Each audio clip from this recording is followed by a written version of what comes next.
ಪುಲ್ವಾಮಾ ದಾಳಿ ನಡೆದು ಇಂದಿಗೆ 7 ವರ್ಷ ಗತಿಸಿದೆ. ಈ ದುರ್ಘಟನೆಯಲ್ಲಿ ಮಡಿದ ಸೈನಿಕರಿಗೆ ಧಾರವಾಡದಲ್ಲಿ ಶ್ರದ್ಧಾಂಜಲಿ ಸಲ್ಲಿಸಲಾಯಿತು. ಧಾರವಾಡ ಡಿಸಿ ಕಾಂಪೌಂಡ್ನಲ್ಲಿರುವ ಕಾರ್ಗಿಲ್ ಸ್ತೂಪಕ್ಕೆ ನಮನ ಸಲ್ಲಿಸಿದ ಮಾಜಿ ಸೈನಿಕರು, ದೇಶಪ್ರೇಮಿಗಳು ಹಾಗೂ ಕಾಲೇಜು ವಿದ್ಯಾರ್ಥಿನಿಯರು ಪುಲ್ವಾಮಾ ದಾಳಿಯಲ್ಲಿ ಸಾವನ್ನಪ್ಪಿದ ಸೈನಿಕರಿಗೆ ಶ್ರದ್ಧಾಂಜಲಿ ಸಲ್ಲಿಸಿದರು.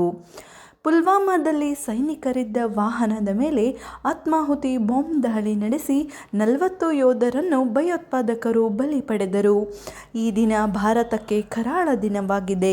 ದೇಶಕ್ಕಾಗಿ ಪ್ರಾಣತ್ಯಾಗ ಮಾಡಿದ ಹುತಾತ್ಮ ಯೋಧರನ್ನು ನೆನೆದು ಅವರಿಗೆ ಶ್ರದ್ಧಾಂಜಲಿ ಸಲ್ಲಿಸಬೇಕಾದದ್ದು ಪ್ರತಿಯೊಬ್ಬ ಭಾರತೀಯನ ಕರ್ತವ್ಯ ಎಂದು ಮೇಜರ್ ಸಿದ್ದಲಿಂಗಯ್ಯ ಹಿರೇಮಠ್ ತಿಳಿಸಿದರು. ಕಾರ್ಗಿಲ್ ಸ್ತೂಪಕ್ಕೆ ಹೂವು ಇಟ್ಟು ಶ್ರದ್ಧಾಂಜಲಿ ಸಲ್ಲಿಸಿದ ನಂತರ ಹುತಾತ್ಮ ಯೋಧರ ಆತ್ಮಕ್ಕೆ ಶಾಂತಿ ಕೋರಿ 1 ನಿಮಿಷ ಮೌನಾಚರಣೆಯನ್ನು ಮಾಡಲಾಯಿತು.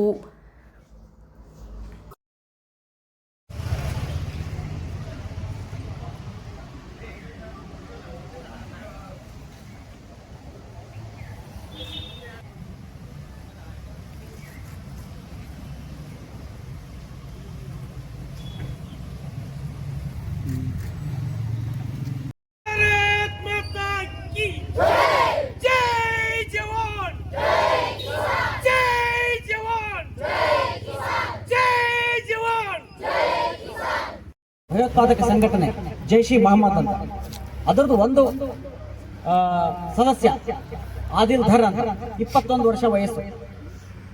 21 ವರ್ಷ ಯಾಕೆ ಅಂತಂದ್ರೆ ಅದಕ್ಕೆ ಇನ್ನೊಂದು ಉದಾಹರಣೆ ಕೊಡ್ತೀನಿ ನಿಮಗೆ. ಅದಕ್ಕೆ ಆ 21 ವರ್ಷದ ವಯಸ್ಸಿನ ಹುಡುಗ RDX ತುಂಬಿದ ಒಂದು ವಾಹನವನ್ನ ಚಲಾಯಿಸಿಕೊಂಡು ಬಂದು ಈ ಸೇನಾ ಏನು ಕನ್ವಾಯ್ ಇತ್ತು, ಅದರಲ್ಲಿ ಏನು ಸೈನಿಕರು ಹೋಗ್ತಾ ಇದ್ರು, CRPF ಹೋಗುವಂತ ಒಂದು ಬಸ್ ಇತ್ತು, ಆ ಬಸ್ಸಿಗೆ ಡಿಕ್ಕಿ ಹೊಡೆದ. ಆ ಡಿಕ್ಕಿ ಎಷ್ಟು ತೀವ್ರ ಆಗಿತ್ತು ಅಂತಂದ್ರೆ ಸುಮಾರು 40 ಜನ CRPF ಆ ಬಸ್ ಮೇಲೆ ಹೋಯ್ತು, ಜಿಗಿದು ಬಿಡ್ತು. 40 ಜನ ಸೈನಿಕರು ಅಲ್ಲೇ ಅವರು ತಮ್ಮ ಪ್ರಾಣವನ್ನ ಭಾರತ ಮಾತೆಗೆ ಅರ್ಪಣೆ ಮಾಡಿದರು.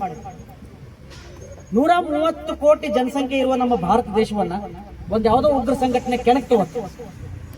ಅಷ್ಟೇ ಅಲ್ಲ, ಅವತ್ತು ಅವರು ಒಂದು ವಿಡಿಯೋ ಬಿಡುಗಡೆ ಮಾಡಿದ್ರು, ಇದು ನಾವೇ ಮಾಡೀವಿ ಅಂತ. ಎಷ್ಟು ಧೈರ್ಯ ಇರಬೇಕು, ಅದೆಷ್ಟು ಸೊಕ್ಕಿರಬೇಕು. ನಮ್ಮ ದೇಶ ಇಷ್ಟು ಪ್ರಬಲವಾದ ದೇಶ, ಇಡೀ ಜಗತ್ತಿನಲ್ಲಿ ಅತ್ಯಂತ ಹೆಚ್ಚಿನ ಸೈನ್ಯ ಸಾಮರ್ಥ್ಯವನ್ನು ಹೊಂದಿರುವಂತಹ ದೇಶ.